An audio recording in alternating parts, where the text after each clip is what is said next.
welcome to Lituation Room.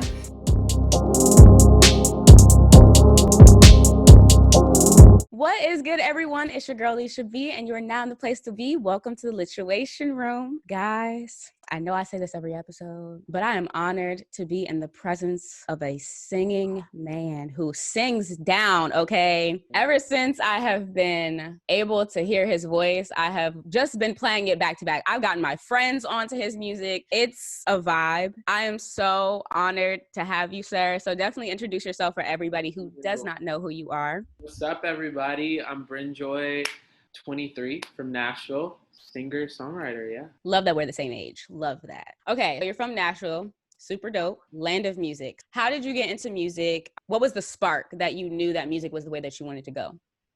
The spark. I feel like I was in high school senior year and I wasn't really doing music. Like I did a few musicals here and there, but I think just, I don't know, it was the only thing, being deep for a second, it was the only thing that made me happy. You know, it was the only way that I feel like I could fully express myself without being like judged. Right. Because if you're singing in a song, you know, it's just a sad song. You know, if you say it out loud, then it's like, oh shit, you know, you're going through, you know. So Right. yeah, when I was applying for college and stuff like that, I am a person that will send it. I am a very ballsy person. Like if I say I'm going to do something, I will, like if you say jump off a bridge, I'll jump real fast. You know? Like I was like, you know what? I'm going to full send it. I'm going to major in music, and it just took over my life and I just was in love with it. Well, I'm glad that it took over your life because let's just talk about these live performances that recently came out. One, Drag Race is my favorite song, but you solidified Drag Race when I heard you and your background singer, shout out to them, when they did the live performance. Oh my goodness. Obviously, with everything going on in the world, I really respect artists trying to figure out different ways to still promote their music and still have a connection with their fans. What was the thought process of why you wanted to do these live performances and how did it come to be? You know, we were supposed to be on tour right now with an artist I can't say yet, but it's still happening. And it was my dream. When I got to college and started singing, my grandma would always say, like, if you can't sing standing on top of a desk, you can't sing in front of people, you know? When I went to these professors and I was learning technique and everything, and I grew up around the new editions, the Philip Bailey's, the whatever. And so that is embedded in me, but I don't know. I love live performance more than even studio. And it's something that I was so excited about. So when, you know, Corona hit and all that, I just really wanted to find a way to just bring it back and show people like my art, and my art is on stage. That's what I love. Like I write my own BGV parts, you know, I write a lot of the, whether it be horn parts or, you know, whatever, that's what I love to do. I love to MD. I love to create new performances and stuff. So I don't know. It's just a cool way to show people, you know, what's in store for next year. Your voice is definitely set up for a live stage. I'm very excited that when the tour does come out with whomever it is, I will definitely be there because I'm very much ready to hear your arrangements. To say that you're the one who writes them, that's phenomenal, especially at our age. People don't expect us to know all of the music theory and the musicality of everything. So I'm super impressed. An interview that I saw, you love anything about feel-good music, and I definitely get that vibe from your music. So why was it so important that you gave that vibe to your listeners and your audience? Because it's missing. I feel like you have certain artists, SZA for example, you got few artists that really give you those songs that feel good. But I found when I would travel with my parents and stuff like that, I didn't have any songs that were modern, that were new from people my age that they were vibing to. And I was like, damn, this is a whole ass demographic that, and it's not about them, you know, they've had their hits, you know, but that style, like I just am obsessed with, is what I, you know, came in listening to and grew up listening to. And I just think there's something really powerful about a song that universally everyone can step to, you know, everyone can rock with, everyone can just feel sunny and happy. You know, that is, it's just so powerful to me. So it's something that even though the new music is, my vibe always switches and what I'm into, when I'm not, my taste. So the new music always is going to progress and go forward, but there's always going to be those few joints, you know, on every project that gives you that vibe. When it comes to music, obviously you're very, very detailed about what you do. I can hear it. So what is your favorite part of recording or producing a track? Is it the melody? Is it the background harmonies? Or is it making the actual beat? Or is it writing the lyrics? Like, what part do you feel like is key to your success? Okay, so a year ago, if you asked me this, I would say BGVs, easy. I'd be like, yo, background vocals like are my shit. But recently, the delivery, I think, is my favorite part. Like getting the whole song and then hopping in the booth and just laying it down and getting it perfect. Delivery is something I've really been focusing on in these new tracks that are dropping at some point soon.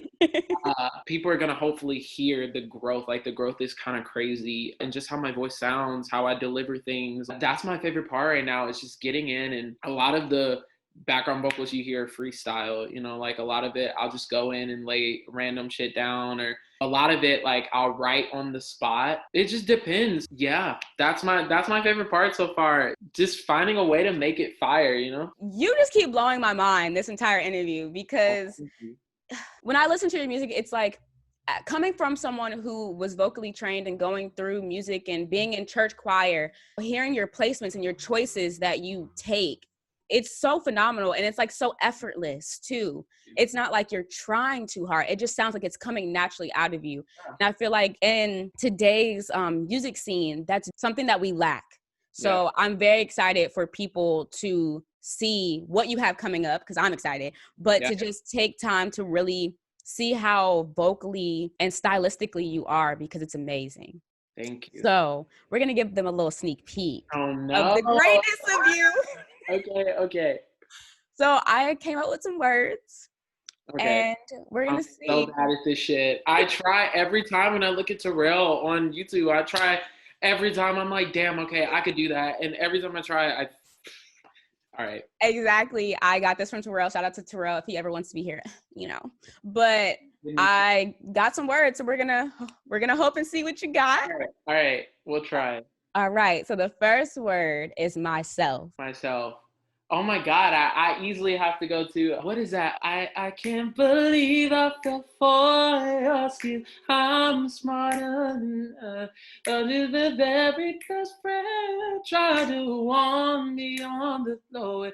It's some time, but now I am on, yeah. Because I realize I got me, myself, and I. That's all I got in the end. That's what I found out. And it ain't no need to cry. I took a vow that from now on, I'm gonna be my own best friend. Me, myself, and I. It's all I got in the end. That's what I found out. And it ain't no need to cry.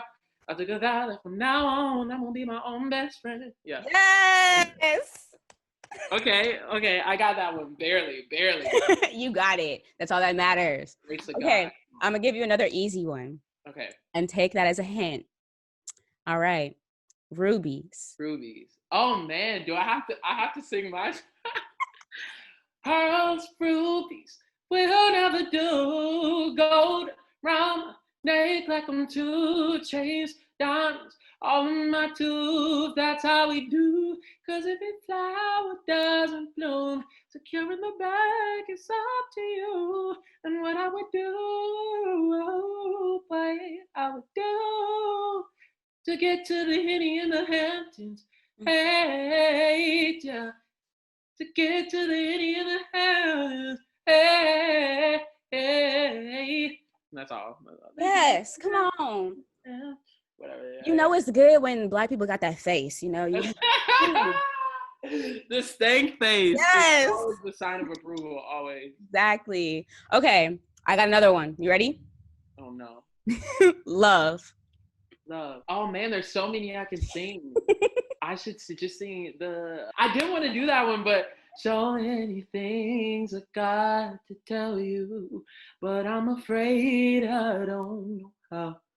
'Cause there's a possibility you'll look at me differently, love.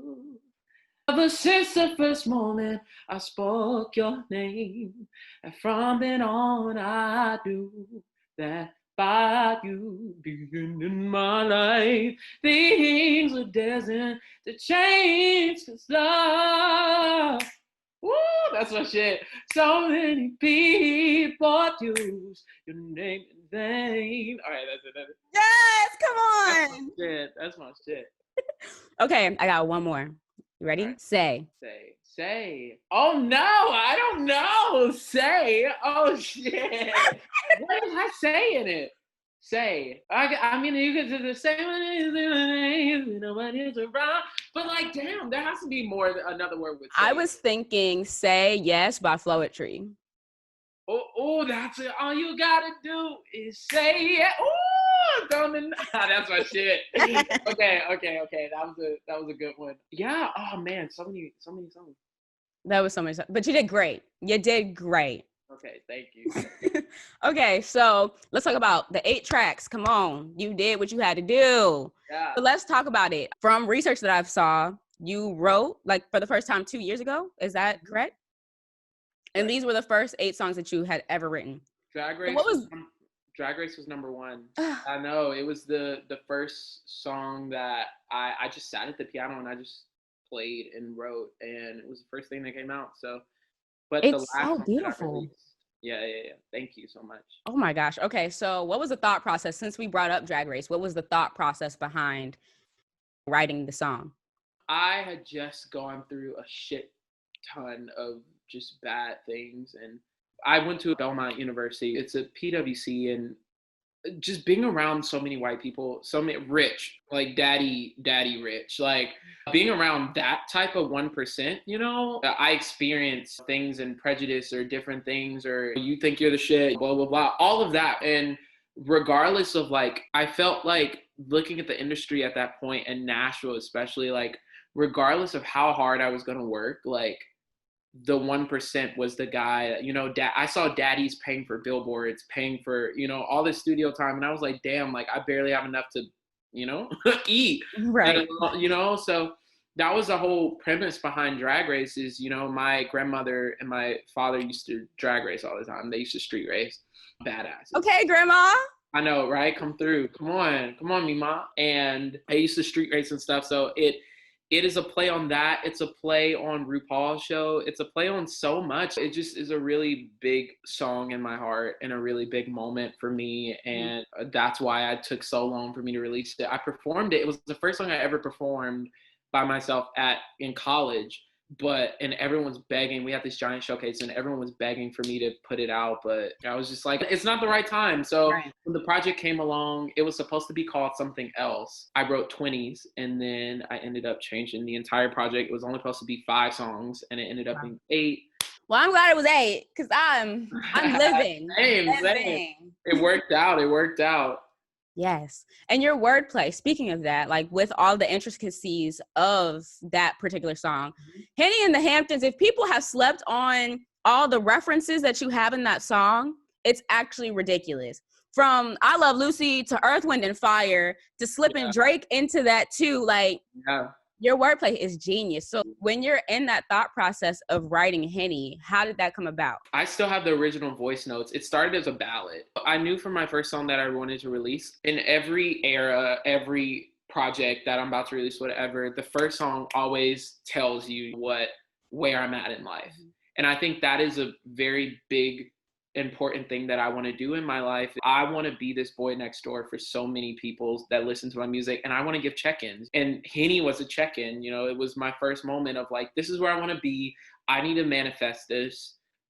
Henny in the Hamptons, there we go. And I took the most prestigious drink, it's Hennessy, it arguably 1942 behind it, but that doesn't sing that well, so but I took the most prestigious rough drink and put it in the most pristine place, which is the Hamptons. And that's really where I got the inspo and everything from. Well, you're going to end up there. You're going to end up better than there. Thank you. I'm just ready for all the Grammys, all the SCAP awards, hitting Billboard charts, like hitting records, because your music is so beautiful in so many ways. Not only is it beautiful in just the musicality and the lyrics and everything, but it's just so different from everything, and it's like a good different. You're definitely going to be able to find a lane, and I'm super, super excited and honored that you took the time out of your day to be here and speak with me. So For anyone who is in the same position or is trying to work their ass off to get to a place in their life where they can start putting out music, what is one thing that you want to say to them? Find what you do and be the best at it. Don't change yourself.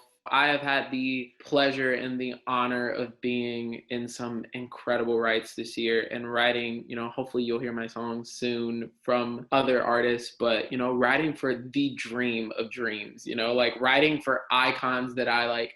I've had the blessing of being in the same room, and I went into that room like, damn, like I don't have any cuts. I'm just starting, but those are the moments where I really realize what I do, no one else can do. And, whoever's watching this, what you do, no one else can do. And they can try, they can manipulate, but like what SZA does, no one can do SZA, no one can do Childish, no one can do Beast. I think find what you do best and what you are so inspired by, and find what's missing in music and create that space, create that reality again. Take the baton from the people you love and make them proud. That's what I strive to do. And I don't know if I'm in a position yet to give advice, but I think I just want to see everyone around me just taking that baton, and we're all Stevie Wonder and Michael and Whitney and B and Drake and Rihanna and Chris Brown, like all of them look down upon our generation and are like, fuck yeah, like they got it. That's what I want, so that's my advice. Okay, so very last thing before we end off, if you were given like one word or one phrase to describe your music, what would you say it is? Oh man, I don't know. Innovative, I think, is a way. I want to say familiar too, like it I don't know the word to describe, taking something familiar and innovating it, but if there's a word out there, just imagine I said that word, but yeah, I think that's the best way to describe my music. Again, it's ever changing. With the new music y'all hear super soon, it is going to grow, it's never going to stay the same. It's always, it's crazy. I don't need to say too much because my team's going to get mad, but yeah. Well, okay, tell people where they can find you, how they can follow, subscribe, and stay connected with you. Yeah, Instagram at Bren Joy, everywhere else at Bren Joy, BRENNENJOY. Hit me up, DM me, message me. Yes, well, thank you so much for being here. Again, I'm honored and excited to see the continuation of your journey because it's not stopping. I appreciate it. Innovate or not. Never, ever. All right, and I'll see you guys in the next episode. Cheers.